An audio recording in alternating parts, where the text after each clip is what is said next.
కలెక్టర్‌పై దాడికి సంబంధించి ఏమంటారు? కొడంగల్లో దాడికి సంబంధించి బీఆర్ఎస్ పార్టీ నాయకులు నిజంగానే కలెక్టర్ గారి మీద ఉసిగొలిపి బీఆర్ఎస్ పార్టీ నాయకులు రైతులుగా మారిపోయి కలెక్టర్ గారి మీద దాడి చేసి తెలంగాణ రాష్ట్రంలో ఏదో జరిగిపోతుంది, తెలంగాణ రాష్ట్రంలో ఏదో జరిగిపోతుందంటే అధికారుల మీద రైతాంగమే తిరగబడుతున్నారని చెప్పేసి మహారాష్ట్రలో దాన్ని ఇంపాక్ట్ పడి భారతీయ జనతా పార్టీ గెలవాలని చెప్పేసి బీఆర్ఎస్ పార్టీ కోరుకొని బీఆర్ఎస్ పార్టీకి సంబంధించినటువంటి ఒక యూత్ మండలాధ్యక్షుడు సురేష్ అనే ఒక రైతు రూపంలో కలెక్టర్ గారి మీద దాడి చేయించింది బీఆర్ఎస్ పార్టీ పట్టణ మహేందర్ రెడ్డి గారు. ఆ సంఘటన జరిగినప్పుడు సురేష్ అనే వ్యక్తి 6 సార్లు పట్నం నరేందర్ రెడ్డి గారితో మాట్లాడిండు. పట్నం నరేందర్ రెడ్డి గారు కేటీఆర్ గారితో 42 సార్లు అదే టైంలో మాట్లాడిండు. అంటే వాళ్ళు కావాలనే దురుద్దేశంగా కలెక్టర్ గారి మీద దాడి చేపించి తెలంగాణ రాష్ట్రంలో ఏదో జరిగిపోతుందని క్రియేట్ చేసి మా రాష్ట్రంలో భారతీయ జనతా పార్టీ మేలు జరగాల, కాంగ్రెస్ కూటమి అక్కడ గెలవద్దని చెప్పి ఒక దురుద్దేశంతో తెలంగాణ రాష్ట్రంలో కాంగ్రెస్ పార్టీ బలహీనపరిచే ప్రయత్నంలో భాగంగా కేటీఆర్ గారు ఢిల్లీలో కూర్చొని ఆ స్కెచ్ చేసినది చాలా స్పష్టంగా కనపడతా ఉంది. దానిలో భాగంగా ఈరోజు ఆల్రెడీ పట్నం నరేంద్ర గారిని అరెస్ట్ చేశారు. దానిలో ఇప్పటివరకు 28 మందిని ఆల్రెడీ అదుపులో తీసుకుని ఇంట్రాగేషన్ చేస్తూ ఉన్నారు. దీని వెనుక ఎవరినో వదిలిపెట్టే ప్రసక్తి లేదని చెప్పేసి ఆల్రెడీ డీజీపీ గారు ప్రకటించారు. ఇట్లాంటి సంఘటనలు పునరావృతం కావద్దని చెప్పేసి ప్రభుత్వం కూడా డీజీపీ గారిని ఆదేశించింది. ఆ దిశగా ఖచ్చితంగా అడుగులు పడతా ఉన్నాయి. దీంట్లో తన మన అనే భేదమే లేదు. ఖచ్చితంగా అధికారుల మీద ఎవరైతే దాడి చేసిరో అది రైతులా, లేదు BRS party నాయకులా, Bharatiya Janata party నాయకులా, లేదు కాంగ్రెస్ పార్టీ నాయకులా అని చూసే ప్రసక్తి లేదు. చట్టం తన పని తాను ఖచ్చితంగా స్ట్రిక్ట్గా ఉండాలా, అధికారుల మీద దాడులను ఎట్టి పరిస్థితులు ఉపేక్షించేది లేదని చెప్పేసి ఆల్రెడీ ప్రభుత్వం భావించి డీజీపీ గారు ఆల్రెడీ పోలీసు వాళ్ళకి ఇన్స్ట్రక్షన్ ఇవ్వడంతో తెలంగాణ రాష్ట్రంలో పట్నం నరేంద్ర గారు అరెస్ట్ అయ్యారు. నెక్స్ట్ కూడా చాలామంది బీఆర్ఎస్ పార్టీ నాయకులు ఫోన్ ట్యాపింగ్ వ్యవహారంలో కావచ్చు, గొర్రెల స్కామ్లో కావచ్చు, ధరణిలో కావచ్చు, యాదాద్రి భద్రాద్రి పవర్ నిర్మాణం కావచ్చు, కొనుగోలు కావచ్చు, కాళేశ్వరంలో జరిగినటువంటి అవినీతి కావచ్చు, ఈ అన్ని విషయాల్లో చాలామంది నాయకులు అరెస్ట్ అవుతారు. కాబట్టే కేటీఆర్ గారు ఢిల్లీలో కూర్చొని భారతీయ జనతా పార్టీతో లోపాయకారికి ఒప్పందం కూర్చుకొని తెలంగాణ రాష్ట్రంలో కాంగ్రెస్ ప్రభుత్వం బలహీనపరిచే ప్రయత్నం బీఆర్ఎస్ పార్టీ చేస్తూ ఉంది. దానిలో భాగంగా మహారాష్ట్రలో బీఆర్ఎస్ పార్టీ పోటీ చేయకుండా భారతీయ జనతా పార్టీకి సహకరించే ప్రయత్నం కేటీఆర్ గారు ఢిల్లీలో కూర్చొని Bharatiya Janata party BRS party మధ్య ఒప్పందం కుదిరినట్టుగా చాలా స్పష్టంగా కనపడతాం. రైట్. ఇప్పుడు హైదరాబాద్లో హైడ్రా ఒక పెద్ద ప్రకంపనలే సృష్టించింది. దానికి మిక్స్డ్ ఒక రకంగా చెప్పండి ఒపీనియన్స్ కూడా బయటకు వచ్చాయి. ఇప్పుడు ఎక్కడైతే సొంత వాసాలు లేకపోతే సొంత నివాసాలు ఏర్పాటు చేసుకుని ఉంటున్నారో రాత్రికి రాత్రి కోళ్ళగొట్టేస్తే సామాన్య మధ్యతరగతి ప్రజలు ఎక్కడికి వెళ్ళిపోతారు? ఆ మాత్రం ఆలోచించుకోలేదా? ఇప్పుడు మనం మార్నింగ్ న్యూస్లో చూసాం, బుల్డోజర్లతో ఇళ్లను తీసివేయడానికి కూల్చడానికి ప్రయత్నిస్తున్నప్పుడు రేపు అన్న రోజు అది మీకు వ్యతిరేకత ఏర్పడుతుందనే భయం ఇట్లేదా? ఇప్పుడు హైడ్రా విషయంలో దాన్నే తప్పుగా BRS party Bharatiya Janata party చిత్రీకరించే ప్రయత్నం చేశారు. హైడ్రా అనేది ప్రకృతిని కాపాడే ప్రయత్నం, ప్రభుత్వ భూములు రక్షించే కార్యక్రమం, నాలాలను చెరువులను బఫర్ జోన్లు రక్షించాలని చెప్పేసి ప్రభుత్వం ఒక దృఢ సంకల్పం ముందుకు పోతూ ఉంది.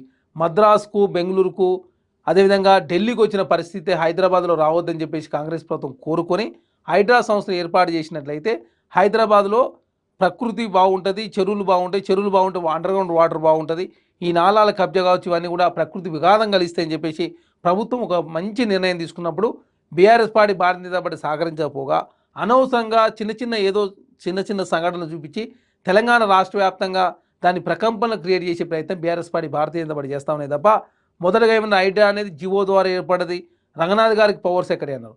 తర్వాత ఆర్డినెన్స్ తీసుకొచ్చి ఏర్పాటు చేసిన తర్వాత అసెంబ్లీలో చట్టం కాలేగా చెప్పేసి మరొకసారి అంటే ప్రతిదాన్ని రాద్ధాంతం చేసే ప్రయత్నమే BRS party Bharatiya Janata party చేస్తున్నాయి తప్ప తెలంగాణ రాష్ట్రంలో ప్రజలకు మేలే పనులను కూడా BRS party Bharatiya Janata party విమర్శించే ప్రయత్నం చేస్తాను.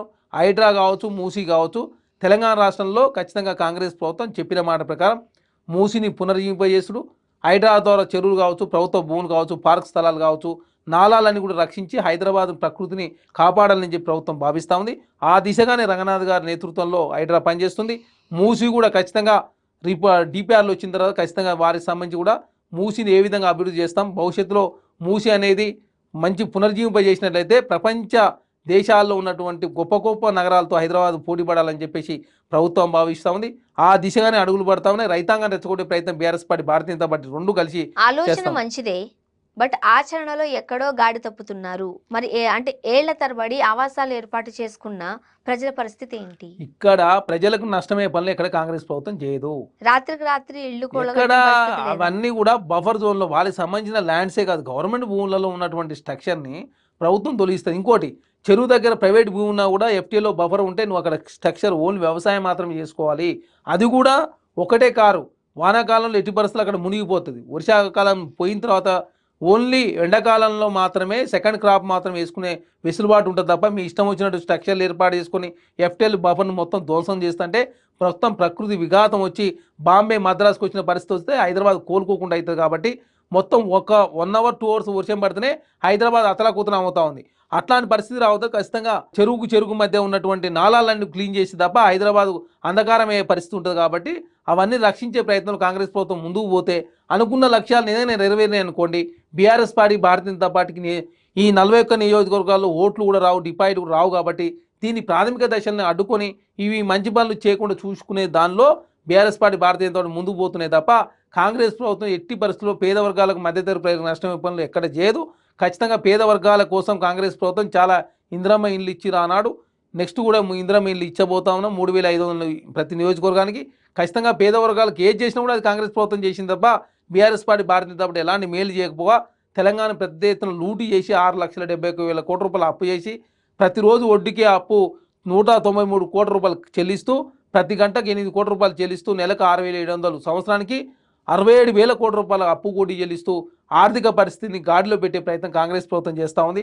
మీలాగా అప్పు చేసి పప్పు కూడా తినే పరిస్థితుల్లో తెలంగాణ రాష్ట్రంలో కాంగ్రెస్ ప్రభుత్వం లేదు. మంచి పనులు చేస్తుంటే చూసి ఓరలేక BRS party Bharatiya Janata party రైతాంగాన్ని ప్రజలను రెచ్చగొట్టే ప్రయత్నం చేస్తూ ఉన్నాయి తప్ప వారు మాట్లాడే మాటల్లో వాస్తవం లేదని చాలా స్పష్టం.